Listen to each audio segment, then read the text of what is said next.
सर्वप्रथम सर्वांना श्री स्वामी समर्थ.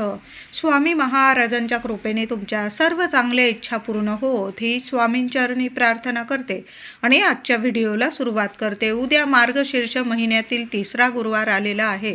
11 डिसेंबर 2025 तिसरा गुरुवार मार्गशीर्ष महिन्यातील. सकाळी लवकर उठा महिलांनो. तसं तर आपण प्रत्येक गुरुवारी लवकरच उठतो. महालक्ष्मीची पूजा सेवा करण्याचा हा दिवस असतो. तर उद्या आंघोळीच्या पाण्यात चिमूटभर हळद टाका.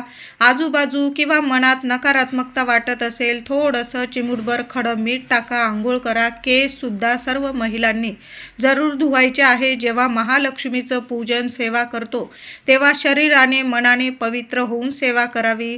100% फळ आपल्याला जरूर मिळतं. तुळशी पूजन करायचं आहे. घर अंगण इतकं स्वच्छ करा. उंबरठा पूजन करा महिलांनो.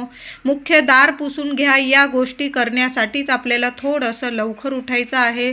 आणि प्रत्येक गुरुवारी या गोष्टी जेव्हा घरातली गृहलक्ष्मी करते ना, आणि त्यातल्या त्यात मार्गशीर्ष गुरुवारी जेव्हा गृहलक्ष्मी या गोष्टी करते माता लक्ष्मीच्या स्वागतासाठी, माता लक्ष्मी त्या गृहिणीवर इतकी प्रसन्न होते की तिला साक्षात दर्शन देऊन आशीर्वाद देऊन जाते. म्हणून महिलांनो लवकर उठा, आंघोळ करा आणि आपलं घर दार स्वच्छ करा. तुळशीची पूजा करा. तुळशीला हळदी कुंकू फुलं अक्षता वाहून तुळशीजवळ सकाळीसुद्धा आणि संध्याकाळीसुद्धा तुपाचा दिवा, गाईच्या तुपाचा दिवा जरूर लावा. उंबरठ्यावर हळदीचं लेपन करा. हळदीचं लेपन झाल्यानंतर उंबरठ्याची हळदी कुंकू फुलं वाहून पूजा करा. थोडी का होईना दाराशी रांगोळी काढायची आहे. त्या रांगोळीची उंबरठ्याची हळदी कुंकू वाहून पूजा करा. मुख्य दार पुसून घ्यायचं आहे. आणि आंब्याची डहाळी, आपण 5 प्रकारची पत्री तर आणतो, त्यात जास्त थोडे आंब्याचे पानं आणा. 5, 11, 21 आंब्याची पानं, डहाळी किंवा तुम्ही झेंडूच्या फुलांबरोबर तोरण बनवत असाल. प्रत्येक गुरुवारी आपल्या मुख्य दरवाजावर आंब्याची पानं ही लागलीच पाहिजे. आंब्याची पानं स्वच्छ धुवून घ्यावी, पुसून घ्यावी. प्रत्येक आंब्याच्या पानाला मग तुम्ही 5 घ्या, 11 घ्या, 21 घ्या. हळदी कुंकवाची बोटं लावावी. माता लक्ष्मी श्री हरी विष्णूंचं नामस्मरण करावं आणि आपल्या मुख्य दारावर 5 पानांची का होईना आंब्याची डहाळी जरूर लावावी. कशालाच कमी पडणार नाही. साक्षात लक्ष्मी नारायणांची तुम्हाला कृपा आशीर्वाद मिळणार आहे. प्रगतीचे मार्ग खुले होतील. कुठलीच कामं तुमचे अडणार नाही. कधी वर्ष कसं सोन्यासारखं जाणार आहे. महिलांनो तुम्ही सकाळी पूजा करत असाल महालक्ष्मीच्या गुरुवारची किंवा संध्याकाळी जेव्हा पण पूजा कराल, आपल्या मुख्य उंबरठ्याबाहेर, मुख्य दाराबाहेर तुपाचा, गाईच्या तुपाचा दिवा जरूर लावा. दिव्याला आसन द्या. दिव्यात 2 लवंगा टाकता आल्या तर लवंगा जरूर टाका. एखादा कापराचा तुकडा टाका. काहीतरी आसन द्या दिव्याला. दोन्ही ठिकाणी दाराच्या दोन्ही बाजूला दिवे लावता आले तर अतिशय उत्तम. नाही लावता आले किमान 1 दिवा लावून तरी आपण पूजेला सुरुवात करायची आहे. पूजेला बसण्याआधी या गोष्टी आपल्या घरात झाल्याच पाहिजे महिलांनो. घरात एक पवित्र पाणी शिंपडून देत जा महिलांनो. दर गुरुवारी, अमावस्या, पौर्णिमा जेव्हा महालक्ष्मीची सेवा करतात, शुक्रवार असेल, गुरुवार असेल, काय करायचं, थोडंसं पाणी घ्यायचं, त्यात हळद टाकावी, कापूर टाकावा, थोडंसं गोमूत्र, गुलाबजल या सर्व वस्तू मिक्स कराव्या आणि संपूर्ण घरात हे पाणी, पवित्र पाणी, माता लक्ष्मीचं नामस्मरण करावं. एखादं तुळशीचं पान घ्या, एखादं फूल घ्या आणि त्याच्या साह्याने आपल्या संपूर्ण घरात ते पाणी शिंपडून द्यायचं आहे. अंगणात सुद्धा शिंपडा. मुलं जिथं झोपतात वगैरे नकारात्मकता वाटत असेल तिथंसुद्धा आवर्जून दर गुरुवारी हे पाणी शिंपडत जा. फरशी पुसताना सुद्धा याच गोष्टी टाका. थोडीशी हळद टाका, गोमूत्र, गुलाबजल, थोडा कापूर कांडून टाका. फरशी पुसताना या वस्तू टाकल्याने घरातले जे वास्तुदोष असतात, पितृदोष असतात, नकारात्मकता असते, उंबरठ्यावर कुणाची नजरबाधा झालेली असेल, संपूर्ण नष्ट होते आणि आपलं घर सकारात्मक पवित्र होतं आणि माता लक्ष्मीच्या स्वागतासाठी आपलं संपूर्ण घर तयार असतं. म्हणून महिलांनो या गोष्टी प्रत्येक गुरुवारी झाल्याच पाहिजे. आता 5 प्रकारची पत्री आपल्याला तर पूजेला लागणारच आहे. त्यात आपण आंब्याची पानं आणतो, जास्वंद, चिक्कू, पेरू, पारिजातक, एखादं फुलाचं, बाकी फळांचं घेतलं तुम्ही 5 प्रकारची पत्री तरीही चालेल. त्यात 1 पत्री म्हणजे उंबराचं पान. तुम्ही जास्तीचं उंबराचं पान आणलं म्हणजे 5 प्रकारची पत्री तर आहे तुमच्याकडं, पण उंबराचं एक का होईना पान दर गुरुवारी आपल्या घरात जरूर आणावं. तुम्ही कलशात सुद्धा ठेवू शकता किंवा जिथं महालक्ष्मीची पूजा करत आहात तिथं ठेवा, किंवा आपल्या देवघरात जरी तुम्ही एक उंबराचं पान किंवा 5 पानांची छोटीशी डहाळी मिळाली तुम्हाला, आणा, स्वच्छ धुवून घ्या, त्यावर हळदी कुंकू फुलं वाहून पूजा करा. किंवा तुम्ही कलशातच ती 5 प्रकारच्या पत्रीमध्ये उंबराची पत्री घेतली ना, खूप सुंदर अनुभव येतात. गुरुत कृपा मिळतेच आपल्याला, पण महालक्ष्मीसुद्धा प्रसन्न होते. बघा, साक्षात दत्त गुरु वास करतात, ब्रह्मा विष्णू महेश उंबराच्या झाडाखाली. आणि प्रत्येक गुरुवारी थोडं का होईना उंबराचं एक पान का होईना आपल्या घरात जरूर आणावं. उद्या मार्गशीर्ष महिन्याचा 3रा गुरुवार 2025 मध्ये प्रत्येक गुरुवारी दुपारी या 2 तासात राहू काळ असतो. तुम्ही जर राहू काळ मानतात, अशुभ काळ मानतात, कारण आपण वर्षातलं मार्गशीर्ष महिन्यातील 4-5 गुरुवार इतके भक्तिभावाने करतो, मग शुभ वेळेत जर पूजा मांडणी केलं तर शुभच फळ मिळतं. अशुभ वेळेत केलं तर मग आपल्याला वाईट परिणाम भोगावे लागतात. तुम्ही मानत असाल महिलांनो, दादांनो, तर म्हणते, नाही तर संपूर्ण दिवस हा शुभच आहे. प्रत्येक गुरुवारी 2025 मधील प्रत्येक गुरुवारी दुपारी 1 ते 3 हा राहूचा अशुभ काळ असतो. म्हणून या 2 तासाच्या दुपारच्या या 2 तासाच्या राहू काळात पूजा मांडणी करू नका. देवी आईचा, महालक्ष्मीची मार्गशीर्ष महिन्यातील पूजा, कलश मांडणी या गोष्टी या वेळेत या काळात करू नका. एकतर सकाळी लवकर उठून 12 वाजेच्या आत करून घ्यावं, किंवा नाहीच जमलं, लहान लेकरं असतात, काही ना काही प्रत्येक गृहिणीला काही कामं असतात, लहान लेकरांना सांभाळावं लागतं, किंवा ऑफिस वगैरे, मग तुम्ही दुपारी 3 वाजेनंतर जरी पूजा केली ना महिलांनो चालेल. संध्याकाळच्या आत पूजा आपल्या घरात मांडली पाहिजे, एवढा या व्रताचा नियम असतो. संध्याकाळी गोपूजन करावं, छान असा नैवेद्य दाखवावा आणि मग आपण उपवास सोडावा. म्हणून दुपारी फक्त 2 तास पूजा मांडणी करू नका, बाकी संपूर्ण दिवस हा शुभच आहे. तर उद्या महालक्ष्मीचा 3रा गुरुवार आहे. महिलांनो, छान अशी पूजा मांडणी करायची आहे. कलशाला जेवढं सजवता येईल तेवढं छान सजवा. कलशामध्ये 21 दुर्वा आधी टाका, हळदी कुंकू सुपारी नाणं, छान असा कलशावर नारळ ठेवा. 5 प्रकारची पत्री ठेवून त्यावर नारळ ठेवा. कलशाला अष्टदिशांनी कुंकुमार्चन करायचं आहे. हळद कुंकवाची बोटं लावा, किंवा स्वस्तिक काढत असाल तुम्ही. सुंदर असा कलश, माता लक्ष्मी इतकी प्रसन्न झाली पाहिजे अशी छान पूजा करायची आहे. साद्र संकेत पंचोपचार आपल्याला पूजा करायची आहे. पूजेनंतर आपण जेव्हा महालक्ष्मी अष्टक पठण करतो त्यानंतर माता लक्ष्मीला कुंकुमार्चनची सेवा सुद्धा करायची आहे.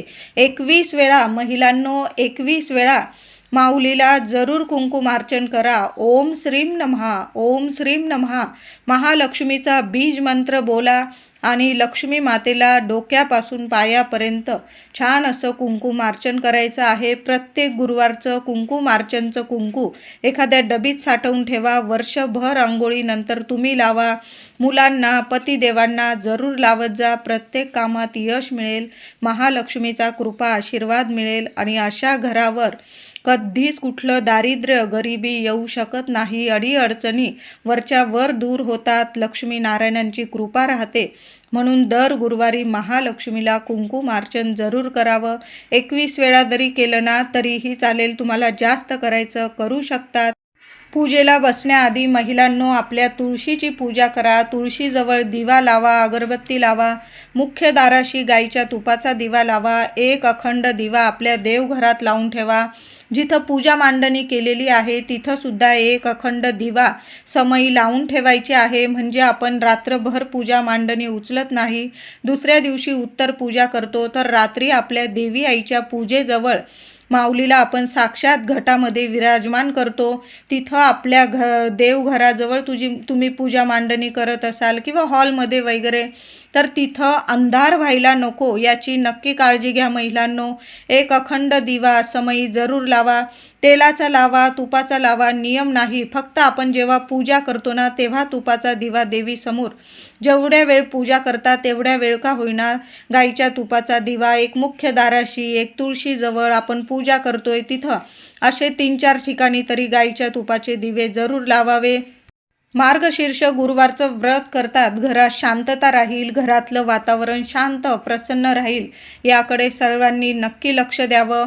आपल्या घरात कटकट होणार नाही, कुणाचा अपमान होणार नाही, मनात द्वेष निर्माण होणार नाही, कुणाची निंदा नालस्ती होणार नाही. या गोष्टींची सर्वांनी, महिलांनीच नाही तर सर्वांनीच नक्की काळजी घ्यावी. कुणाचा अपमान होणार नाही. खास करून घरातल्या मुली असतील, घरातली गृहलक्ष्मी, कुठल्या स्त्रीचा अपमान मार्गशीर्ष महिन्याच्या गुरुवारी तरी करू नये. तसं तर कधीच नाही. प्रत्येक माऊली हे लक्ष्मी स्वरूप असतं. ज्या घरात दारात माऊलीला, म्हणजे ज्या घरातल्या लक्ष्मीला, घरातल्या गृहलक्ष्मीला, मुलींना, सुना, मुली, सर्वांना लक्ष्मी स्वरूप मानलं जातं ना, तिथं साक्षात लक्ष्मी नारायणांची अखंड कृपा राहते.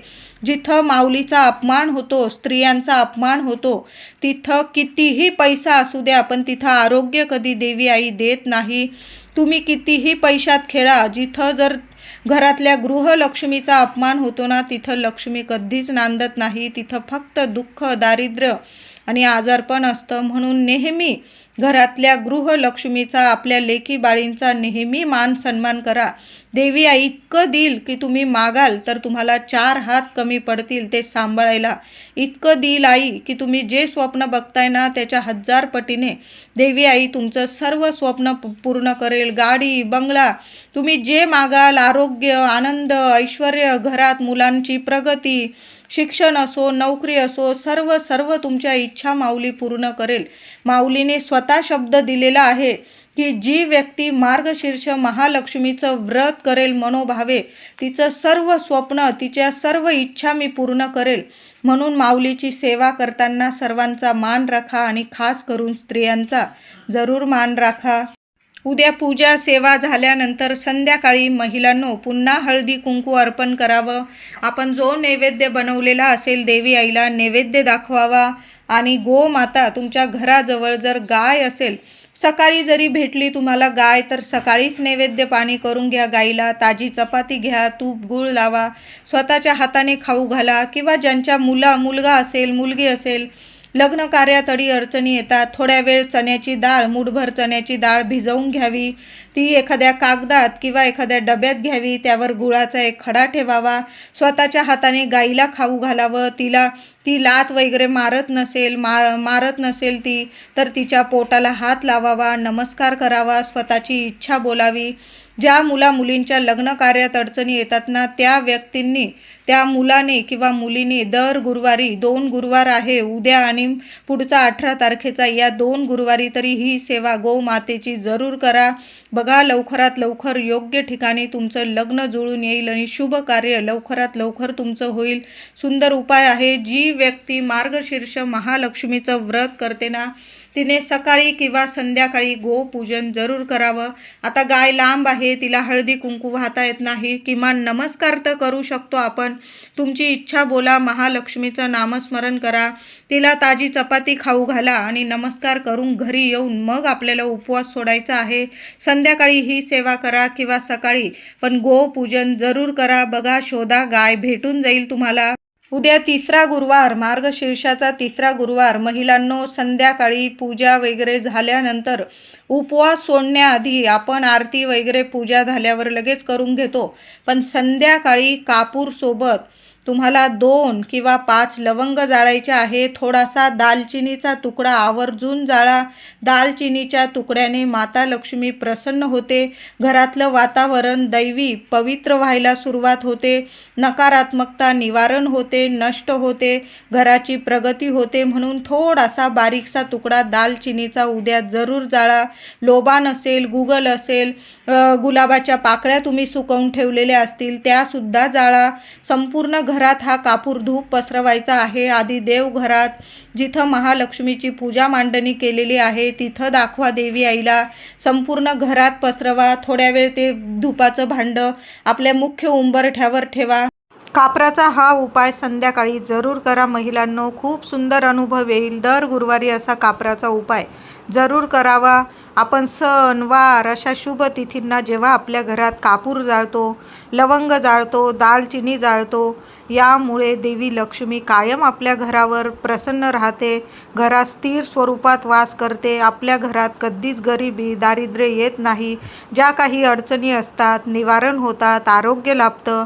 बघा, जे काही कीटाणू असतात घरात, नकारात्मकता असते, ती सुद्धा कापराने नक्कीच नष्ट होते. आणि त्यात भीमसेन कापूर असेल तुमच्याकडं तर जरूर जाळा उद्या, आणि या सर्व वस्तूसुद्धा त्या कापरासोबत जाळा, संपूर्ण घरात फिरवा.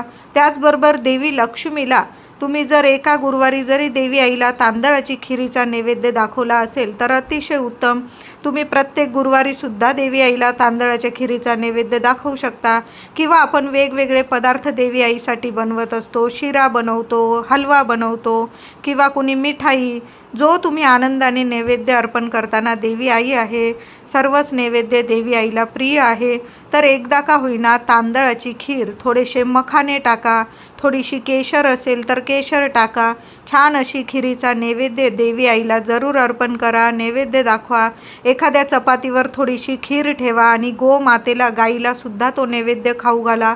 आपण शेवटच्या गुरुवारी तर पूर्णावरणाचा नैवेद्य बनवून सवाष्ण पूजन करतो, उद्यापन करतो, सर्वच काही करतो. पण खिरीचा नैवेद्य तुम्ही पूर्णामध्ये सुद्धा आपल्या गावाला पुरण केलं की आपण खीरसुद्धा बनवत असतो, तेव्हा पण खीर बनवा. आणि तुम्हाला जर उद्या नैवेद्यात खीर बनवायची असेल, थोडे मखाने असतील तर मखाने टाका, केशरचे 2 धागे टाका, असतील तर नक्की टाका, नाही तर दूध आणि तांदळाची खीर केली ना गोड एकदम मस्त, तरीही देवी आईला छानच, म्हणजे हा नैवेद्य देवी आईला आपण अर्पण करतो. देवी आई खूप प्रसन्न होते.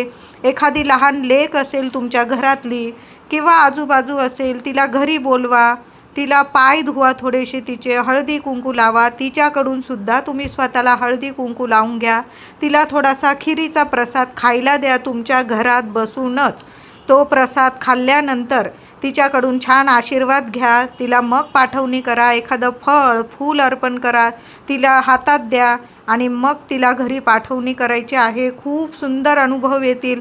आता ज्या महिलांना नाहीच घरात कुणी, म्हणजे तुम्हाला लेक नसेल, मुलंच आहे, शेजारी पाजारी पण कुणी मुलगी नाही, तुम्ही देवी मंदिर असेल तुमच्या घराजवळ, जे देवी मंदिर असेल त्या देवी मंदिरात एखादं फळ घेऊन जा. महिलांनो, गोडाचा नैवेद्य तुम्ही घरात दाखवला, तोच थोडासा एखाद्या वाटीत किंवा पत्रावळीत वगैरे बाऊलमध्ये घेऊन देवी आईला जरी नैवेद्य दाखवला, फळ फूल अर्पण करा.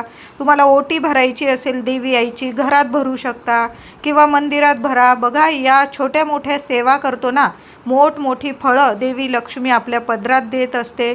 खूप सुंदर अनुभव येतात. लेकरांना कधीच अपयश येत नाही. जेव्हा घरातली आई, स्त्री, गृहलक्ष्मी या गोष्टी करते ना माता लक्ष्मीच्या सेवेत, तिच्या घराची कायम भरभराटी होते. मुलाबाळांची, लेकराबाळांची खूप खूप सुंदर छान प्रगती होते, हवी तशी प्रगती होते. व्हिडिओ आवडला असेल लाईक करा, शेअर करा, चॅनलला कृपया सबस्क्राईब करा. धन्यवाद.